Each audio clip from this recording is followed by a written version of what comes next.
नमस्कार, मी भाग्यश्री पाठक. मार्केट आणि मी हा सोप्या मराठीतून शेअर मार्केट समजावून सांगण्याचा माझा एक उपक्रम आहे. 13 आणि 14 सप्टेंबरला मी कोर्स ठेवला आहे. हा कोर्स ठाण्याला आहे. ज्याला कोणाला कोर्सची चौकशी करायची असेल त्यांच्यासाठी मोबाईल नंबर 9699615507 9699615507 या नंबरवर तुम्ही कोर्ससाठी चौकशी करू शकता. गणपतीचं विसर्जन झालं,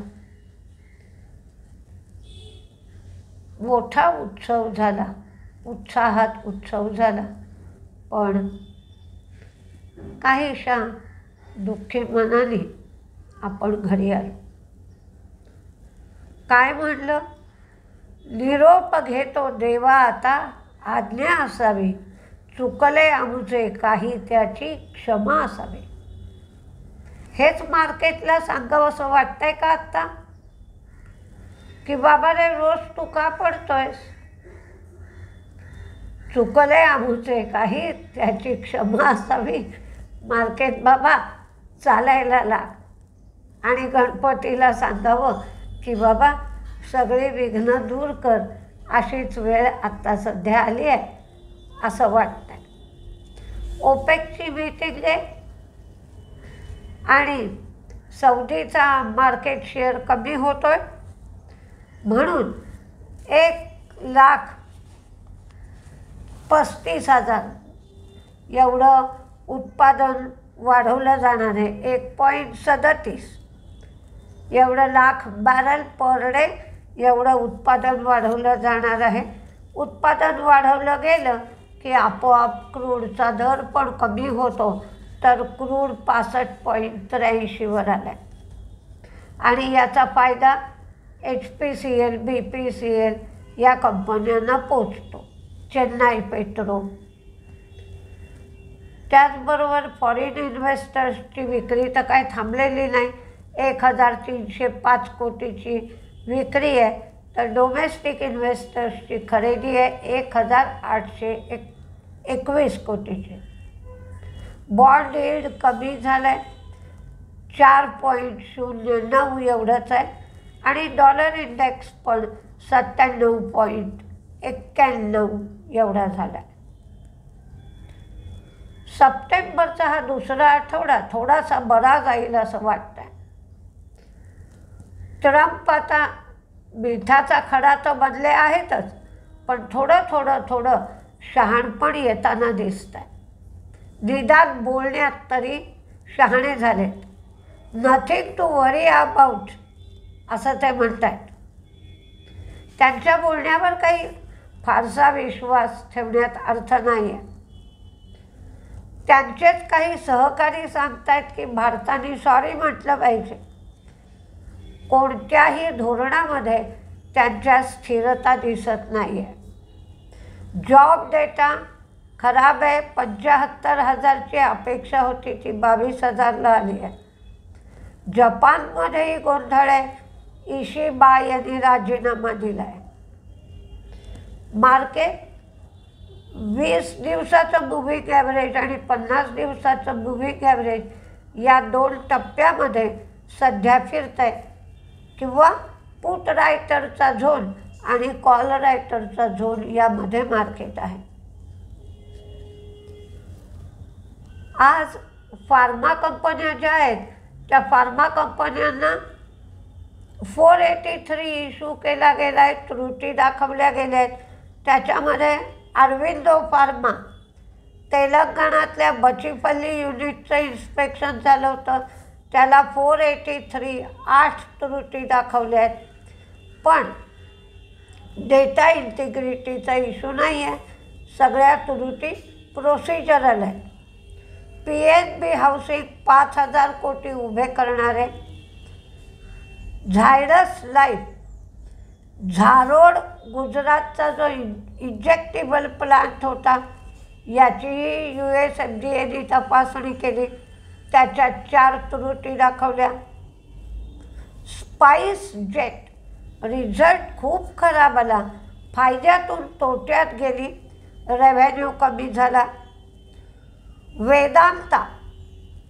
वेदांताच्या बाबतीत मात्र JP असोसिएट्ससाठी त्यांनी सर्वात जास्त बोली लावली. टॉप बिल्डर झाले ते आणि अडाणीच्या बीडपेक्षाही त्यांनी जास्त बीड दिलं. ओपन चॅलेंज राऊंड होता हा. त्यामुळे आता JP असोसिएट वेदांताला मिळेल असं वाटतंय. ऑटोच्या बाबतीत मात्र जो GST कमी केला आहे त्याचा फायदा प्रत्येकजण कस्टमरला पोचवणार आहेत असं जाहीर झालं आहे. महिंद्रा अँड महिंद्रा 6 सप्टेंबरपासून किमतीमध्ये बदल करतायत. टाटा मोटर्स 22 सप्टेंबरपासून तर हुंडाईसुद्धा 22 सप्टेंबरपासून किमतीमध्ये बदल करणार आहे. अडाणी पॉवर भूतान सरकारबरोबर 570 मेगावॅट हायड्रो इलेक्ट्रिक प्रोजेक्टसाठी त्यांनी 10 वर्षाचा करार केला. एजिस लॉजिस्टिक्स 61 मिलीलिटर कपॅसिटी ते वाढवणार आहे आणि त्याच्यासाठी 99 कोटी रुपये गुंतवणार आहे. 61 मिलीलिटर म्हणजे 61,000 किलोलिटर होते. BHEL होरिझॉन फ्युएल सेल टेक्नॉलॉजी बरोबर त्यांनी 10 वर्षासाठी करार केला आहे. त्यामुळे भेळ तेजीत राहू शकतो. SIS AP सिक्युरिटीजमध्ये ते 51% स्टेक 73.40 कोटी रुपयाला घेणार आणि उरलेला स्टेक 2029 पर्यंत घेणार आहेत. Acme solar ACME AK renewables इन्फ्रामध्ये 100% स्टेक 79 कोटीला घेणार आहेत. लुपिनला सुद्धा संभाजीनगर फॅसिलिटीचं इन्स्पेक्शन झालं होतं. त्याच्यात 2 त्रुटी दाखवल्या आहेत. डॉक्टर रेड्डीचं गुड मॅन्युफॅक्चरिंग प्रॅक्टिसेससाठी इन्स्पेक्शन झालं होतं. UKच्या फॅसिलिटीचं त्याच्यात 7 त्रुटी दाखवल्या आहेत. 483 इश्यू केला आहे. Imagica 6.65 megawatt solar power plant महाराष्ट्रामध्ये सोलापूर इथे ते 16 कोटीला घेणार आहेत. JSW सिमेंट त्यांचा लॉक इन पिरियड संपतोय त्यामुळे शेअर्स ट्रेडिंगला अवेलेबल होतील. अशोक लेलँड पंजाब ग्रामीण बँकेबरोबर त्यांनी भागीदारी केली आहे. TVS मोटरच्या बाबतीत मात्र TVS मोटरचे शेअर माझ्याकडे आहेत. तर त्याच्या बाबतीत बातमी अशी आली आहे की ते एका शेअरला 4 शेअर प्रेफरन्स शेअर्स देणार आहेत. त्याची 25 ऑगस्ट रेकॉर्ड डेट होती. ज्या कोणाकडे ते शेअर असतील त्यांना याचा उपयोग होईल. बातमीकडे लक्ष द्या. ते 4 शेअर तुमच्या डीमॅट अकाउंटला येतील. त्याचा कूपन रेट म्हणजे व्याजाचा रेट 6% एवढा आहे आणि 1 वर्ष तुम्हाला ते ठेवावे लागतील. 1 वर्षानंतर त्याची अमाऊंट तुम्हाला मिळणार आहे. तर ते शेअर आलेत की नाही बघा. आले नसले तर तुमच्या ब्रोकरला मेल करून विचारा, कारण मला मेसेजमध्ये CDSLकडून हा मेसेज आलेला आहे. कमॉडिटी मार्केटमध्ये आज तुम्ही झिंक आणि नॅचरल गॅसमध्ये कॉल घेऊ शकता. कुठले शेअर तेजीत मंदीत राहतील ते आधी पाहूया. Astral, NALCO NTPC green, HFCL यांना 358 कोटीची ऑर्डर मिळाली आहे ऑप्टिकल फायबर केबल सप्लायसाठी. Sequent scientific, Aegis logistics, KFin, Godfrey फिलिप्सची 16 सप्टेंबर ही रेकॉर्ड डेट आहे बोनसची म्हणून दिला. Infosys, Adani power, Angel One, सिगल, वेदांता त्यांच्या JP असोसिएटच्या बीडसाठी सुद्धा आणि आज मेटल शेअरकडे लक्ष द्यायला हवं म्हणून सुद्धा तेजीत राहू शकतो. Glenmark pharma, PNB housing, state bank of India. जर JP असोसिएटचं बीड झालं 17,000 कोटीचं तर JP असोसिएटला ज्यांनी कर्ज दिलं आहे त्यांना फायदा होऊ शकतो.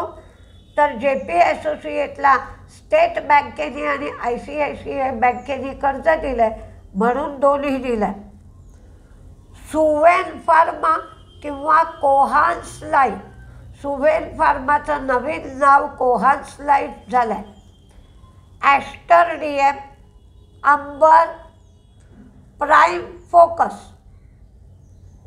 Shyam Metalics, Mahindra and Mahindra, City Union Bank, Suntech Realty, Tata Motors, BHEL, HPCL, BPCL हे ओपेक उत्पादन वाढवत आहे, क्रूडचा दर कमी होईल म्हणून.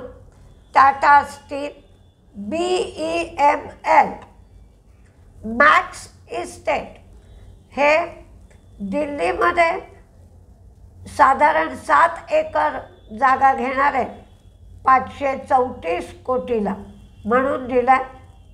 IDBI, अर्थमंत्र्यांच्या मुलाखतीत त्यांनी सांगितलं की IDBIची डायव्हेस्टमेंट प्रोसिजर यावर्षी पूर्ण होईल म्हणून. विक्रम सोलरला L&T कन्स्ट्रक्शनकडून सोलर मॉड्यूल सप्लाय करण्यासाठी ऑर्डर मिळाली आहे. आणि बोरोसिल रिन्युएबल्स. तर मंदीमध्ये झायडस लाईफ, अरविंदो, डॉक्टर रेड्डीज ज्यांना फॉर्म 483 इश्यू झाला आहे, त्रुटी दाखवल्या आहेत, त्या कंपन्या मंदीत देण्यात आलेल्या आहेत. बघूया काय काय होतं आहे ते. मार्केटपासून दूरही जाऊ नका किंवा मार्केटशी जास्त सलगीही करू नका. अचानक गव्हर्नमेंटचा निर्णय बदलतोय, काही सवलती दिल्या जातात तर अचानक ते शेअर वाढतात. जर तुमचं लक्ष असेल तर ते शेअर तुम्हाला प्रॉफिटमध्ये विकता येऊ शकतात. त्यामुळे लक्ष दिलं पाहिजे, शेअरमध्ये प्रॉफिट बुकिंग केलं पाहिजे आणि काही दिवस कॅशमध्ये राहिलं पाहिजे. एखादा अचानक अमेरिकेतून डिसिजन आलं, शेअर धनाधन पडू लागला, शेअर चांगला असेल, तुम्ही कॅशमध्ये असाल तर तुम्हाला तो शेअर घेण्यासाठी पैसे उपलब्ध राहतील. आणि जर आपल्याकडे मोदींनी काही व्यवसायांना उत्तेजन देण्यासाठी काही सवलती दिल्या म्हणून काही शेअर अचानक वाढले तर ते शेअर विकतासुद्धा येतील. त्यामुळे दोन्ही बाजूंनी मार्केटकडे लक्ष दिलं पाहिजे, पण खूप मोठ्या प्रमाणावर पोझिशन मात्र घेऊ नका. त्यामुळे नुकसान होऊ शकतं, पुष्कळ दिवस थांबायला लागू शकतो. त्यामुळे मार्केटमध्ये व्हॉल्यूम कमी ठेवा. बघूया काय काय होतं आहे ते. नमस्ते.